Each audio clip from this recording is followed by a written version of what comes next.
فضل و کرم سے ہم آغاز کرتے ہیں سورۃ الفاتحہ سے۔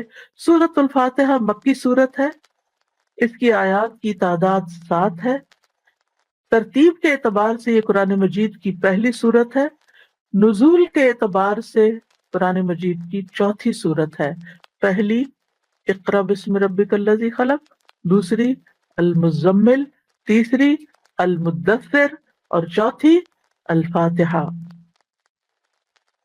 یہ سورت اللہ تعالیٰ کی حمد سے شروع ہوتی ہے، الحمدللہ سے، اور پہلی ہی آیت میں ہمیں اللہ کا لفظ جلالہ مل جاتا ہے جو اللہ تعالیٰ کا ذاتی نام ہے۔ اس سورت مبارکہ کے اور بھی کئی نام ہیں۔ الفاتحہ کے علاوہ اس کو فاتحۃ الکتاب بھی کہا جاتا ہے، ام القرآن، ام الکتاب، السبع المثانی، القرآن العظیم، سورۃ الحمد، الشفا، یہ نام بھی اس سورت۔ اس کے علاوہ الصلاۃ بھی اس کو کہا گیا ہے۔ فاتحہ کا مطلب ہوتا ہے ابتدا کرنا، آغاز کرنا۔ اس کا نام فاتحہ اس لیے ہے کہ اس سے کتاب اللہ کا آغاز ہو رہا ہے، اور اسی طرح نماز میں بھی قرات کا آغاز، قرآن پڑھنے کا آغاز اسی سورت کے ساتھ ہوتا ہے، یعنی نماز کے میں بھی قرآن کا افتتاح سورۃ الفاتحہ کے ساتھ ہوتا ہے۔ پھر ام القرآن، ام الکتاب، القرآن العظیم، کیونکہ اس میں زندگی کے تمام احکامات موجود ہیں۔ ام کا مطلب ہوتا ہے اصل، یعنی بنیادی مضامین، بیسک جتنے بھی کانسیپٹس ہیں ہمارے دین کے، سب کی اصل یہاں موجود ہے۔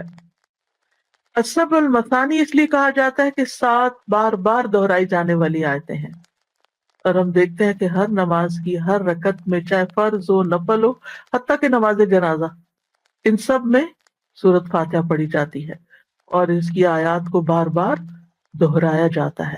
یعنی قرآن مجید کا کوئی حصہ ہم اتنی دفعہ ریپیٹ نہیں کرتے جتنی دفعہ سورۃ الفاتحہ ریپیٹ کرتے ہیں۔ اور اتنی اہم سورت ہے، اعظم سورۃ فی القرآن ہے، قرآن مجید کی سب سے عظیم ترین سورت ہے، کہ اگر آپ مثلا نماز پڑھ رہے ہیں اور نماز کی رکعت میں الف لام میم سے لے کر الناس تک پڑھ لیں اور فاتحہ نہ پڑھیں تو آپ کی نماز نہیں ہوگی۔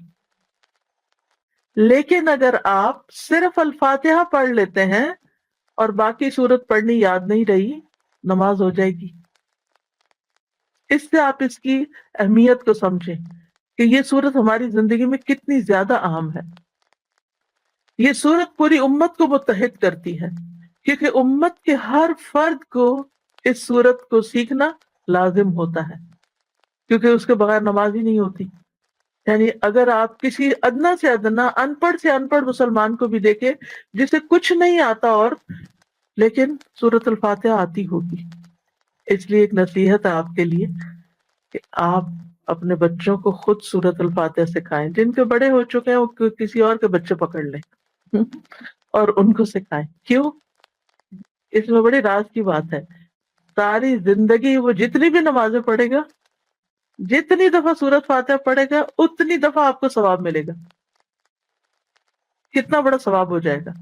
یعنی دن میں ہر شخص کو اگر صرف فرض بھی پڑھتا ہے 17 دفعہ تو سورۃ فاتحہ پڑھنی پڑتی ہے۔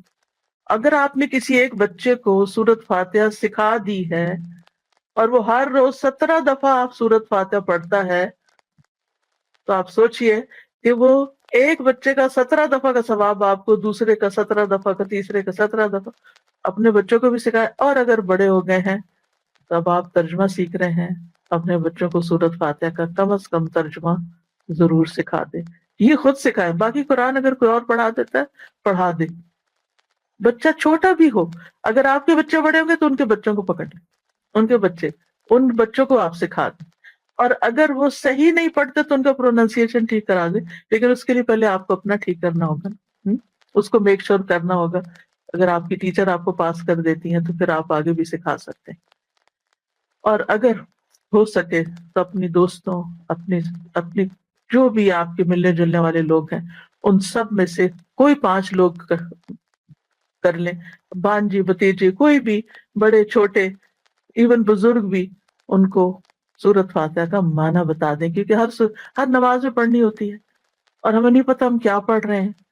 تو یہ ایک بہت اپنے لیے ایک نیکی اور صدقہ جاریہ کمانے کا بہت بڑا ایک موقع ہے.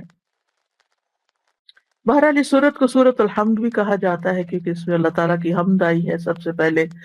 شفا بھی کہا جاتا ہے کیونکہ یہ سورت بہترین دم ہے، یعنی ہر بیماری سے شفا کا ذریعہ ہے. اس لیے اس کو پڑھ کر اپنے اوپر بھی دم کیا کرے. اگر کوئی چھوٹی سی بھی تکلیف ہو، بچوں پہ کوئی بھی آپ کو بیمار دکھائی دے، کسی کی عادت کرنے کے لیے گئے ہیں، سورت فاتحہ پڑھ کر اس پہ پھونک مار کر یا اپنے ہاتھ میں مار کے اس کے جسم کے اوپر آپ یعنی اس کو جھاڑ دیں.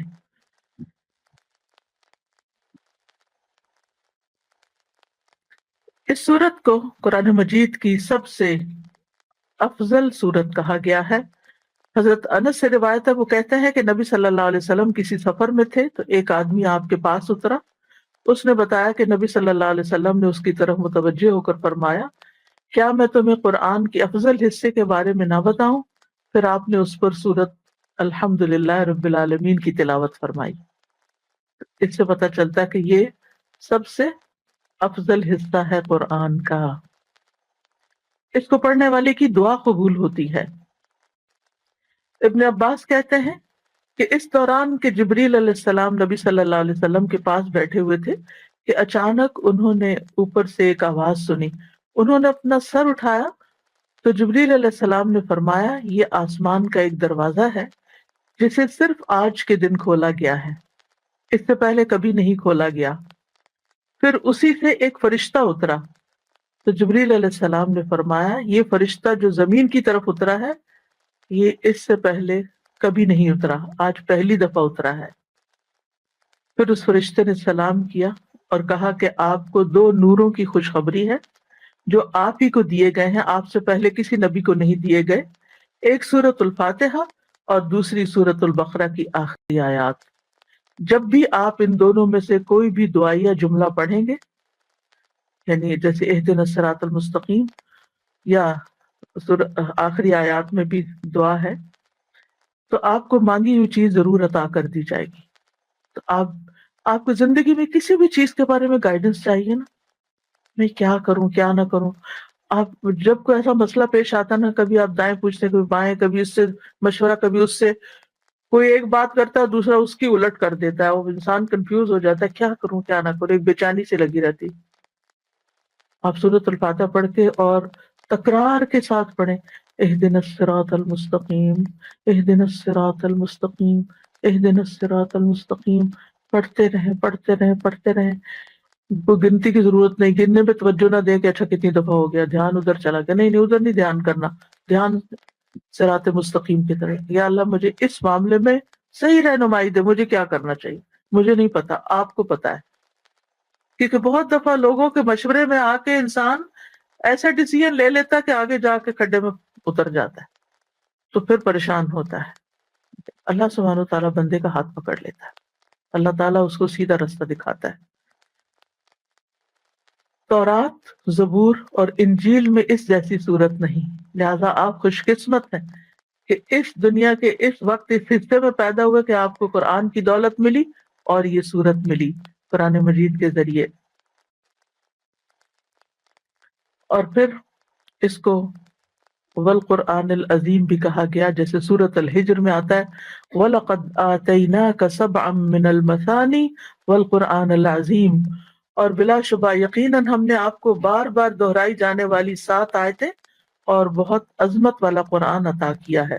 ابو ہریرہ کہتے ہیں کہ رسول اللہ صلی اللہ علیہ وسلم نے فرمایا، ام القرآن یعنی سورۃ الفاتحہ ہی 7 مثانی اور قرآن عظیم ہے، یعنی جو کہ یہ پورے قرآن کے ایک طرح سے خلاصہ ہے، لہٰذا اس کو قرآن عظیم بھی کہا گیا اس کا نام. یہ لازمی شفا دینے والی صورت ہے. ابو سعید خدری کہتے ہیں کہ ہم ایک سفر میں تھے، ہم نے ایک قبیلے کے نزدیک پڑاؤ کیا، وہاں ایک لونڈی آئی اور کہنے لگی قبیلے کے سردار کو بچھو نے کاٹ لیا ہے اور ہمارے قبیلے کے مرد موجود نہیں ہیں. کیا تم میں سے کوئی دم کرنے والا ہے؟ تو ہم میں سے ایک شخص ساتھ چلا گیا. ہم اسے دم کرنے والا خیال نہیں کرتے تھے، ہمارا نہیں خیال تھا کہ اس کو کوئی دم آتا ہے، لیکن اس نے جب دم کیا تو سردار تندرست ہو گیا، اور اس نے اسے 30 بکریاں دینے کا حکم دیا. نیز ہمیں بھی دودھ پلایا، نہیں جتنے بھی مسافر تھے سب کو دودھ پلایا. جب وہ شخص واپس آیا تو ہم نے اس سے پوچھا کیا تم اچھی طرح دم کرنا جانتے ہو؟ اس نے کہا میں نے تو صرف ام الکتاب پڑھ کر دم کیا تھا، سورت فاتحہ پڑھی تھی، لیکن یقین کے ساتھ پڑھی تھی نا، اللہ سے مدد مانگی تھی. تو جب کبھی مدد چاہیے ہو نا اللہ کی تو پھر کثرت سے پڑھا کرے ایاک نعبد و ایاک نستعین، ایاک نعبد و ایاک نستعین. اللہ تیری عبادت کرتے ہیں، تجھ سے مدد چاہتے ہیں، چاہے اپنی ذات کا کوئی مسئلہ ہو، بیماری وغیرہ، چاہے اولاد کا مسئلہ ہو، چاہے کوئی جاب کا، بزنس کا، کوئی بھی مسئلہ ہو، کہ اللہ تیری مدد چاہیے، تو مدد کر. کہیں بھی پھنسے، کہیں بھی اٹکے، کہیں بھی مشکل میں آئے. اب آپ دیکھیں کہ وہ ایک عام سا شخص ہے. ہمارے ہاں یہ تصور پایا جاتا ہے کہ دم کرنے والا کو بہت بڑا بزرگ ہونا چاہیے. یہ شخص دکھائی نہیں دے رہا تھا کہ وہ بہت بڑا بزرگ ہے، لیکن اس نے جب اخلاص کے ساتھ اس سورت کو پڑھا تو اسی میں اللہ تعالیٰ نے شفا دے دی. لہٰذا کسی بھی بیمار پر پورے یقین کے ساتھ پڑھیں، صرف وہ وظیفہ سمجھ کر نہیں. پھر آپ دیکھیے کہ یہ نماز کا رکن ہے، اس کے بغیر نماز نہیں ہوتی. رسول اللہ صلی اللہ علیہ وسلم نے فرمایا لا صلاۃ لمن لم یقرأ بفاتحۃ الکتاب، جس شخص نے سورۃ فاتحہ نہیں پڑھی اس کی نماز ہی نہیں ہوئی. ایک اور روایت میں آتا مسند احمد کی، یہ تو صحیح بخاری کی روایت تھی، دوسری روایت میں ہے ہر وہ نماز جس میں سورۃ فاتحہ نہ پڑھی جائے وہ ناقص ہے، ناقص ہے، ناقص ہے، مکمل نہیں. نماز مکمل ہی نہیں ہوتی جب تک سورۃ فاتحہ نہ پڑھی جائے. سورۃ الفاتحہ سے قرآن کا آغاز کیوں کیا گیا؟ کیونکہ جو کچھ قرآن مجید میں آگے بیان ہونا تھا اس سب کو اجمالی طور پر یہاں بیان کر دیا گیا، جس کی آگے میں وضاحت کروں گی. ہم سب کے لیے اللہ سبحانہ وتعالیٰ کا ایک حکم ہے کہ فَإِذَا قَرَأْتَ الْقُرْآنَ فَاسْتَعِذْ بِاللَّهِ مِنَ الشَّيْطَانِ الرَّجِيمِ، کہ جب آپ قرآن پڑھنے لگے تو شیطان مردود سے اللہ کی پناہ مانگ لیا کریں. تو یہ ایک ادب ہے، لازمی، ضروری اللہ کا حکم ہے کہ قرآن مجید پڑھنے سے پہلے ہمیں تعوذ پڑھنا ہے. تعوذ نہیں ہوتا، یہ بعض لوگ اس کو تعوذ کہتے ہیں، تعوذ ہے. تعوذ کا مطلب ہوتا ہے اللہ تعالیٰ کی پناہ لینا، اللہ تعالیٰ کی حفاظت طلب کرنا. ہر شر کو، اس کو استعاذہ بھی کہتے ہیں، ہر شر کو ہٹانے کے لیے اور ہر خیر کو پانے کے لیے. ابن قیم کہتے ہیں استعیذ باللہ کا معنی ہے میں اللہ کی ذات کے ساتھ تحفظ چاہتا ہوں اور اس کے ساتھ حفاظت چاہتا ہوں اور اس کی طرف پناہ لیتا ہوں. تو آغاز کرتے ہیں اعوذ باللہ سے. اعوذ باللہ من الشیطان الرجیم.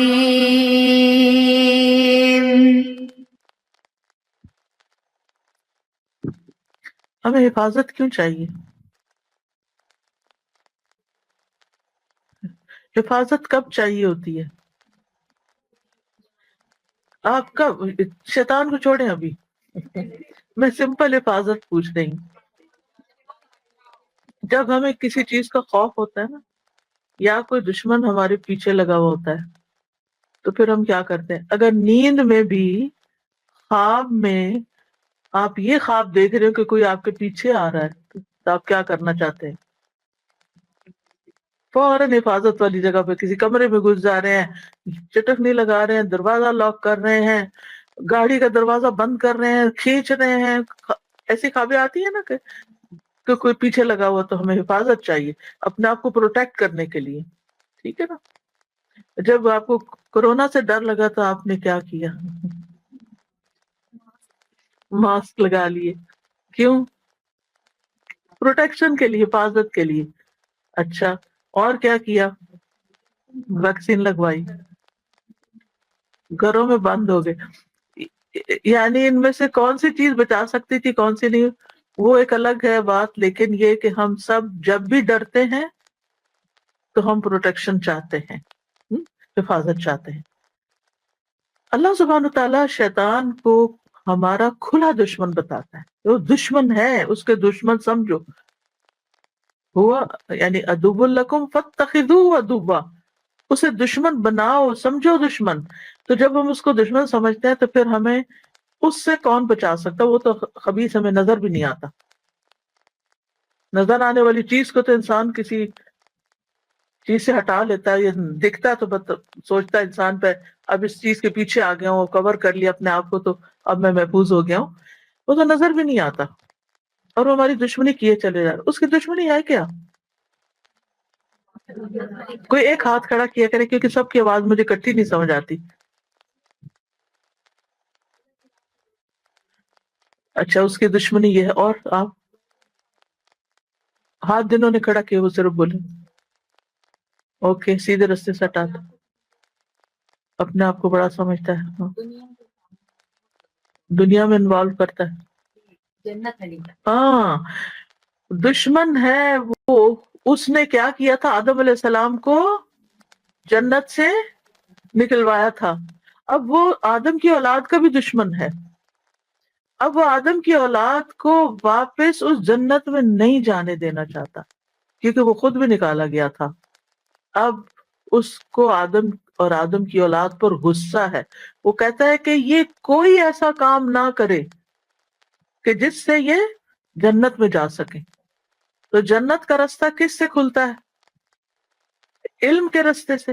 جب آپ علم حاصل کرتے ہیں، علم کے رستے پر چلتے ہیں، تو حدیث میں آتا ہے نا، من سلک طریقا یلتمس فیہ علما سہل اللہ لہ طریقا الی الجنہ، جو علم کے رستے پر چلتا ہے، من سلک طریقا یلتمس، من سلک طریقا یلتمس فیہ علما، جس سے علم حاصل کرے، ایسے رستے پہ جاتا ہے، تو اللہ تعالیٰ سہل اللہ لہ طریقا الی الجنہ، اس کے لیے جنت کا رستہ آسان کر دیتے۔ اب وہ کیا کرتا ہے؟ علم کے راستے پہ آ کے بیٹھ جاتا ہے، سب سے مشکل کام بتاتا ہے اس کو۔ اور پھر ویسے بھی بچوں کو بھی آپ دے، چھوٹے چھوٹے بچوں کو بھی اسکول جانا مشکل لگتا، اچھا نہیں لگتا، کوئی بچہ صبح نہیں اٹھنا چاہتا اور نہیں جانا چاہتا، اور خاص طور پہ چھوٹے چھوٹے بچے بھی جب پہلی دفعہ جاتے ہیں تو کتنا روتے ہیں، کتنا تنگ کرتے ہیں۔ اگر آپ انہیں کہ چلو پارک، روئیں گے؟ کوئی بچہ کہے گا میں نے نہیں پارک جانا؟ سب چلیں گے، چلو شاپنگ چلتے ہیں، مال چلتے ہیں، سب چلیں گے، چلو اسکول چلتے ہیں، میرے پیٹ میں درد ہے، نہیں جانا چاہتے۔ علم دنیا کا بھی، کیونکہ دنیا کا علم حاصل کر کے بھی انسان اپنی زندگی آسان کرتا ہے، بہت سے شر سے بچتا ہے، اور وہ علم جو جنت میں لے جائے انسان کو، اس کو آسان کرے، اس کو تو بہت مشکل بناتا ہے۔ لہذا قرآن کا پڑھنا جو ہے، یہ اللہ تعالیٰ کا، ابھی آپ نے خود ہی بتایا کہ اللہ تعالیٰ کا قرب عطا کرتا ہے، جنت کی طرف لے جانے والا کام ہے، تو پھر کیا شیطان آسانی سے کرنے دے گا؟ نہیں۔ لہذا سب سے پہلے تو وہ رسی کاٹو جو شیطان کی ہے، اس کو تو پیچھے کرو، اور پھر اس رستے پہ چلو۔ تو اس لیے جب ہم سب سے پہلے قرآن مجید کھولتے ہیں پڑھنے کے لیے، تو اعوذ باللہ من الشیطان الرجیم پڑھتے ہیں۔ اس کے علاوہ بھی اس کے صیغے ہیں، اعوذ باللہ السمیع العلیم من الشیطان الرجیم۔ بہرحال ہم اللہ کی ذات کے ساتھ تحفظ چاہتے، شیطان سے ہمیں صرف اللہ بچا سکتا ہے، اس لیے ہم کہتے ہیں اعوذ باللہ، اعوذ باللہ، کہ میں اللہ کی بنا لیتا ہوں، من الشیطان، شیطان سے۔ اور شیطان جو ہے، شیطانہ سے آپ نے ابھی پڑھا ہوگا کہ یہ شیطانہ کا معنی ہوتا ہے دور، جب کوئی دور چلا جائے تو شیطان جو ہے اپنے بدنیتی کی وجہ سے، اپنی بدعمالیوں کی وجہ سے ہر خیر سے دور ہے، ہر خیر سے دور ہے، اسی لیے اس کو شیطان کہا جاتا ہے۔ تو مفہوم کیا بیان کیا جاتا ہے؟ شیطان کون ہے؟ جو ہر خیر سے دور ہے اور خیر سے دور بھی کرتا ہے۔ اور الرجیم، دھتکارا گیا، ویسے تو رجم پتھر مارنے کو کہتے ہیں، لیکن دھتکارا گیا کیونکہ اللہ سبحانہ تعالیٰ نے اس کو اپنی رحمت سے دور دھتکار دیا تھا اور اس پر لعنت کی تھی۔ تو شیطان سے پناہ مانگنے کا مطلب یہ ہے کہ میں شیطان کے شر سے اللہ کی پناہ لیتا ہوں کہیں وہ مجھے میرے دین میں نقصان نہ پہنچائے اور مجھے اس حق سے نہ روک دے جس کو اختیار کرنا اللہ نے میرے لیے لازم کیا. یہ کوئی ڈیفینیشن نہیں ہے، اسے میں مفہوم بتا رہی ہوں. اعوذ باللہ من الشیطان الرجیم. تو آپ دیکھیے کہ جب انسان اعوذ باللہ پڑھتا ہے تو اپنے خالق سے کنیکٹ ہو جاتا ہے، اپنے رب سے کنیکٹ ہو جاتا ہے. دوسری بات، اپنی عاجزی کا اعتراف کرتا ہے. میں کمزور ہوں یا رب، میں نہیں اس سے بچ سکتا، میں شیطان کے مقابلے میں بہت کمزور ہوں، کیونکہ میرے اندر میرا نفس بھی ہے، میرے اندر وہ چیزیں بھی ہیں، میری اولاد بھی ہے جو میری کمزوری ہے، میرا مال بھی ہے جس کی محبت میں شدید گرفتار ہوں. تو یہ تو میرے پاؤں کی رسیاں ہیں، یہ مجھے کبھی بھی تیری طرف نہیں آنے دیتے. تو شیطان مجھے انہی میں الجھاتا ہے. میں کمزور ہوں، تو طاقتور ہے، تو مجھے اس جال سے باہر نکال. اور پھر جب انسان شیطان کی رسی کاٹ دیتا ہے نا اللہ کی پناہ لے کر، تو پھر اللہ کی اطاعت آسان ہو جاتی ہے. تو یہ کام آپ کے لیے آسان ہو جائے گا، قرآن کا پڑھنا، یاد کرنا، سمجھنا، غور و فکر کرنا، اس پر عمل کرنا. پھر یہ ہے کہ چونکہ شیطان انسان کا دشمن ہے تو انسان دشمن سے ہمیشہ چوکنا رہتا ہے. لہذا اعوذ باللہ پڑھنے کا مطلب یہ ہے کہ آپ کو احساس ہے کہ آپ کا کوئی دشمن بھی ہے اور اس سے آپ بچنا چاہتے ہیں.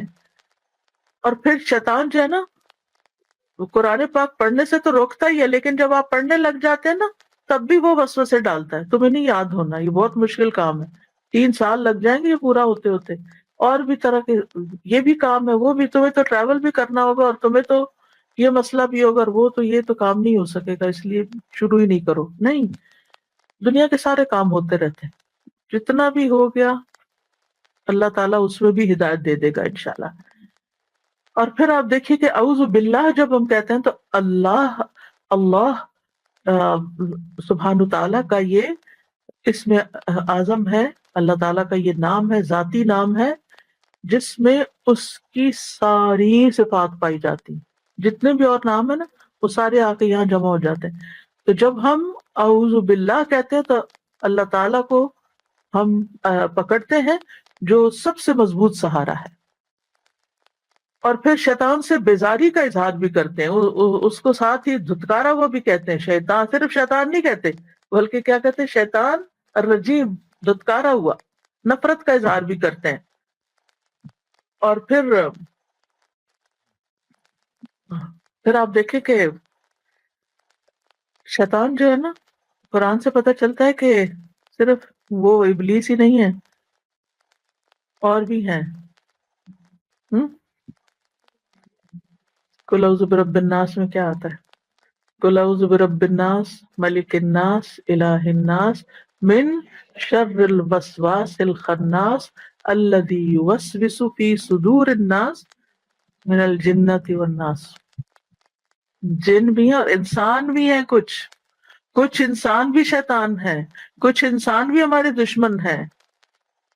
اور بعض اوقات وہ بڑے پیارے دشمن ہوتے ہیں جن سے ہم محبت کرتے ہیں، وہ ہوتے ہیں جو اپنی محبت کے واسطے دے کر اس رستے سے روکتے ہیں. وہ کہتے ہیں کیوں اپنی جان پہ ظلم کر رہی ہوں، کیوں اپنے آپ کو تھکا رہی، کیوں راتوں کو جاگتی ہوں، کیوں یہ امتحان کے چکر میں پڑ گئی. نہیں، جو انسانوں میں سے بھی جو آپ کو اس راستے سے روکے وہ آپ کا دوست نہیں ہے، یہ یاد رکھیے. جو آپ کو قرآن پڑھنے سے روکے وہ آپ کا خیر خواہ نہیں ہے، وہ آپ سے محبت، حقیقت میں محبت نہیں کرتا، وہ سیلفش ہے کہ آپ اپنا وقت اس کو نہ دیں، سب اسی کو دے دیں. ٹھیک ہے، ان کا وقت جتنا ہے بس وہ ان کے لیے. انصاف اور عدل اور اس سے کام لینا چاہیے نا کہ انسان تنظیم اوقات کرے کہ ہر ایک کا حق دے. ہم سارا وقت مسلح پہ بھی نہ بیٹھے رہیں اور سارا وقت کچن میں بھی نہ رہیں اور سارا وقت ہم باہر بھی نہ گھومتے رہیں اور سارا وقت سوشلائز بھی نہ کریں. ہر چیز کا ایک وقت ہے، اتنا وقت بس اس کو دیں. اور باقی یہ ہے کہ اس نور اور اس روشنی سے قرآن کی ہم فائدہ اٹھائیں. یاد رکھیے کہ شیطان بہت سارے ہیں، کچھ نظر آتے ہیں، کچھ نظر نہیں آتے.